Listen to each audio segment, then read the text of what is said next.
नमस्कार मंडळी, तर सगळीकडे सध्या खूप मोठा पाऊस पडत आहे। पावसाळा म्हटल्यानंतर मस्त असा गरमागरम भजीचा बेत तर झालाच पाहिजे। चला तर मग आज मी बनवणार आहे कांदे भजी आणि बटाटे भजी। तर कांदे भजी बनवण्यासाठी इथे मी उभ्या स्लाइसमध्ये कांदा कट करून घेतला आहे। 3 कांदे कट करून घेतलेत।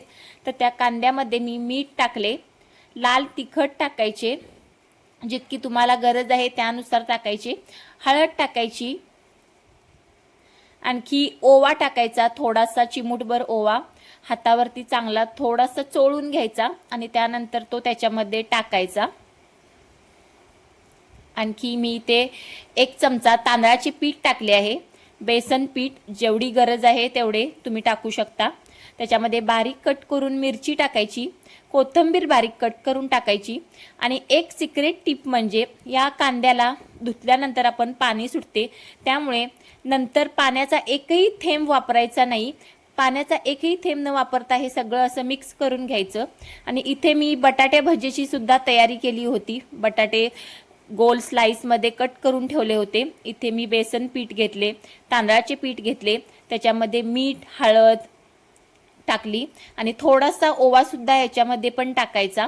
आणि मी याच्यामध्ये चटणीचा वापर केलेला नाहीये, कोथिंबीर बारीक कट करून टाकली, आणखी थोडासा सोडा टाकला, कारण बटाटे भजी थोडी फुगली पाहिजे। आणि हे सगळे मिश्रण मिक्स करून घेतले, गरजेनुसार त्याच्यामध्ये पाणी टाकले आणि चांगले असे मिक्स करून घेतले। याची कन्सिस्टन्सी बघू शकता तुम्ही। आणखी हे अशी मी 2 भजी मला बनवायच्या होत्या, त्याची मी तयारी करून ठेवली होती। आणि बाहेर मस्त असा हा पाऊस पडत होता। आणखी सुरुवातीला मी कांदे भजी फ्राय करायला घेतली, तर माझी कांदे भजी खूप छान मस्त झाली होती।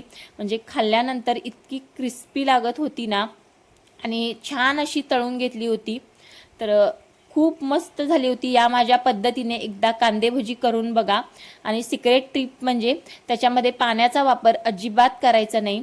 आणि ही म्हणजे थोड्या वेळानंतर, किती वेळानंतर जरी खाल्ली तरी अशी कडक वगैरे होत नाही, आहे तशी सॉफ्ट राहते कांदे भजी। म्हणजे माझी तरी तशी राहिली होती।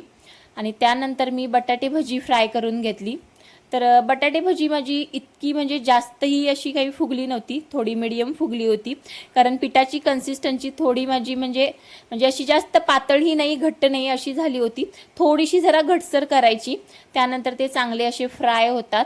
तर आजचा हा मस्त असा जेवणाचा बेत होता। तर मंडळी, या तुम्ही पण जेवण करायला। आणखी जाता जाता हा व्हिडिओ तुम्हाला आवडला तर व्हिडिओला एक लाईक आणि चॅनलला सबस्क्राईब करायला विसरू नका। भेटूया आणखी एखाद्या युजफुल अशा व्हिडिओमध्ये। या मंडळी जेवण करायला, ताट रेडी आहे।